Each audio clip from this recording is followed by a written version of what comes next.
বাংলাদেশের কোনো হাজি লাগেজে তামাক পাতা, জর্দা কিংবা গুল নিয়ে যান।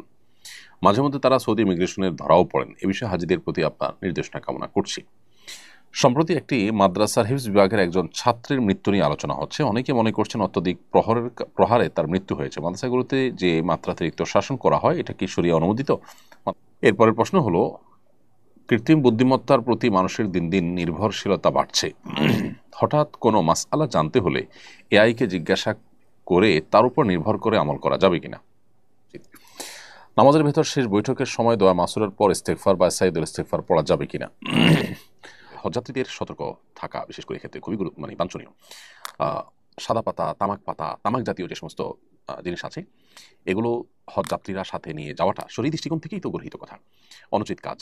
যে জিনিসটা আসলে নেশাদ্রব্য বা তামাক, সেটা আপনি হজে নিয়ে যাচ্ছেন, সেটা আপনি বাইতুল্লাহ নিয়ে যাচ্ছেন, মক্কা নিয়ে যাচ্ছেন, সেটা হজের সফরে আপনি গ্রহণ করবেন, খাবেন। শরিয়ার দৃষ্টিকোণ থেকে এটাই তো অনুচিত কাজ। এই বিষয়গুলো বিশেষ করে তামাক পাতা, তারপরে গুল, এই যে সাদা পাতা ইত্যাদি, এগুলো মানুষের স্বাস্থ্যের জন্য যে ক্ষতিকর সেটি বোঝার জন্য তো আসলে পণ্ডিত হওয়ার প্রয়োজন, আমরা সবাই জানি কম বেশি। তো আল্লাহ সুবহানাহু ওয়া তাআলা বলেছেন, ওয়ালা তুলকু বিআইদিকুম ইলা তাহলুকা, তোমরা নিজেদেরকে ধ্বংসের দিকে ঠেলে দিও না। এটা তো একটা বিষয় আছেই, সব রকমের জর্দার মধ্যেই সেই জিনিসটা আছে খুব প্রকটভাবে। এর বাইরে আবার নেশা জাতীয় দ্রব্য বা তামাক জাতীয় দ্রব্য, সেগুলো একজন মুসলমানের জন্য তো এমনিতেই গ্রহণ করা জায়েজ নয়। সেখানে আপনি হজ যাত্রায় বহন করে নিয়ে যাচ্ছেন, সেটা তো আরো গর্হিত কথা।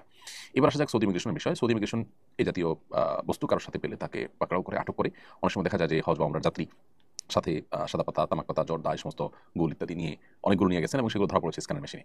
স্ক্যানার মেশিনে ধরার পর দেখা যাচ্ছে যে তাকে আটকে রাখা হয়েছে, জিজ্ঞাসাবাদের মুখোমুখি করা হয়েছে। কেন তিনি মাদক দ্রব্য, তামাক জাতীয় দ্রব্য কেন এনেছেন, তাকে অনেক জিজ্ঞাসাবাদের মুখোমুখি হতে হচ্ছে এবং নাজেহাল হতে হচ্ছে। যেহেতু সৌদি আরবে এই জাতীয় জিনিসগুলো নিষিদ্ধ এবং এগুলো মাদক জাতীয় দ্রব্যের অন্তর্ভুক্ত হিসেবে তারা গণ্য করে এবং তার জন্য যথাযথ আইনি পদক্ষেপ গ্রহণ করে। অতএব হজযাত্রীগণ হজের যাত্রায় এই জাতীয় জিনিসপত্র যেন সাথে নিয়ে না যান, সে বিষয়ে তাদের গুরুত্বপূর্ণ এবং সময়োপযোগী একটি প্রশ্ন। আর্টিফিশিয়াল ইন্টেলিজেন্স বা এআই এর ব্যবহার দিন দিন বাড়ছে। মানুষ ছোট বড় বিভিন্ন কাজ করতে গিয়ে এআই এর শরণাপন্ন হচ্ছে, এআইকে দিয়ে সে কাজগুলো করাচ্ছে, বিভিন্ন বিষয় জানার চেষ্টা করছে, ইনফরমেশনগুলো নেওয়ার চেষ্টা করছে। ঠিক একইভাবে মাসআলা মাসাইল জানার জন্য এআই এর শরণাপন্ন হওয়া এবং আর্টিফিশিয়াল ইন্টেলিজেন্সের মাধ্যমে মাসআলা মাসাইলের উত্তর নেওয়া, শরিয়ার দৃষ্টিকোণ জানার চেষ্টাও কেউ কেউ করে থাকতে পারেন। তো এই বিষয়ে শরিয়ার দৃষ্টিকোণ হলো যে আমরা যে কোনো ইলম অর্জন করব, যে কোনো জ্ঞান অর্জন করব, জেনারেল জ্ঞান যদি হয় তাহলে সেক্ষেত্রে এআই এর মাধ্যমে সেটা অর্জন করতে অসুবিধা নেই। এআই এর ব্যবহার অনেক বহুবিধ ব্যবহার করা যেতে পারে। এআই এর ব্যবহারের মাধ্যমে যদি আপনি শরিয়া বিরোধী কোনো কাজ করেন সেটা নিষিদ্ধ হবে, কিন্তু যখন সাধারণ কাজ করবে সেটা অবশ্যই অনুমোদিত হবে। অতএব এআই এর মাধ্যমে সাধারণ তথ্য উপাত্ত সংগ্রহ করা বা কোনো ইনফরমেশন নেওয়া বা বিশেষ কোনো শরীয়ী দৃষ্টিকোণ থেকে বৈধ কোনো কাজ করা, এটা তো জায়েজ আছে, কোনো অসুবিধা নেই। তবে শরীয়তের কোনো মাসআলা মাসাইল, কোনো বিষয়ে হালাল হারাম, আল্লাহর আদেশ নিষেধ জানার জন্য এআই এর শরণাপন্ন হওয়া বা এটার উপর নির্ভর করা জায়েজ হবে না। শরণাপন্ন আপনি হতে পারেন, কিন্তু সেটাকে ক্রস চেক করতে হবে দক্ষ ওলামা ইকরামের মাধ্যমে বা কোরআন হাদিসের আলোকে আপনাকে চেক করতে হবে সেই ইনফরমেশনগুলো সঠিক কিনা। কারণ জাগতিক বা পার্থিব কোনো ইনফরমেশন সঠিক বা ভুল হলে আমরা যতটা ক্ষতিগ্রস্ত হব, শরিয়ার কোনো বিধিবিধান আমল করতে গিয়ে, পালন করতে গিয়ে, জানতে বা মানতে গিয়ে যদি আমাদের ভুল হয়। প্রথম কথা হলো যে নবী করিম সাল্লাল্লাহু আলাইহি ওয়াসাল্লামের একটি হাদিস রয়েছে, শেষ বৈঠকে আত্মীয়তা এবং দুরূদের পর নবী সাল্লাল্লাহু আলাইহি ওয়াসাল্লাম আল্লাহর কাছে বিভিন্ন চাওয়া পেশ করার জন্য আমাদেরকে নির্দেশনা দিয়েছেন। তিনি বলেছেন যে যেটি সহিহ বুখারীতে বর্ণিত হয়েছে, সুম্মা হাদিসের ভাষ্যটা হলো এরকম যে এরপরে সুম্মা লিয়াতাহিয়্যা মিনাদ দুআই মা শা, এরপর আল্লাহ তাআলার কাছে যে কোনো দোয়া চাইবে সে বান্দা যেন পেশ করে। অতএব শেষ বৈঠকে আত্মীয়তা এবং দুরূদের পর দোয়া মাসুরা হিসেবে আল্লাহুম্মা ইন্নী যালামতু নাফসি যুলমান কাসীরা, যেটা আমরা পড়ে থাকি প্রসিদ্ধ দোয়া। এর পাশাপাশি দোয়া মাসুরা এইটির পাশাপাশি কোন হাদিস বর্ণিত যে কোনো দোয়া আপনি পড়তে পারবেন। মাদ্রাসা কর্তৃপক্ষ অভিভাবকদের উদ্দেশ্যে কিছু বলুন প্লিজ। প্রথম কথা হলো যে বাচ্চাদেরকে শরিয়ার সীমার মধ্যে থেকে শাসন করার অনুমতি রয়েছে। তবে ১০ বছরের আগে যেখানে নামাজের জন্য শাসন করার ব্যাপারে নিষেধাজ্ঞা বা অনুমতি নাই, সেক্ষেত্রে অন্যান্য বিষয়ের জন্য তার আগে তাদেরকে শারীরিকভাবে প্রহার করা একেবারে গর্হিত কথা।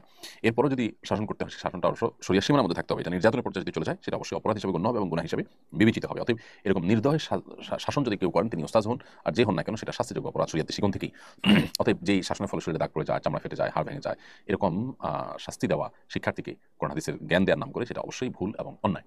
যারা হিফজখানা বা মক্তব বা মাদ্রাসা শিক্ষকতা করেন তাদের আল্লাহকে ভয় করা উচিত এবং শরিয়ার সীমার উপরে মাথা তাদের থাকা উচিত। সিভিতে নিজের সম্পর্কে বাড়িয়ে লেখার প্রবণতা রয়েছে। সিভিতে নিজের সম্পর্কে বাড়িয়ে লেখা জায়েজ কিনা? সিভিতে নিজের সম্পর্কে যদি কেউ বাড়িয়ে লেখেন, অতিরিক্ত লেখেন, তাহলে সেটা অবশ্যই সীমালঙ্ঘন এবং নাজায়েজ কাজ। কারণ আপনি যে কোনো ক্ষেত্রে বাড়াবাড়ি করবেন এবং সীমালঙ্ঘন করবেন, সেটা শরিয়া বিরুদ্ধ কথা এবং অন্যায় কথা।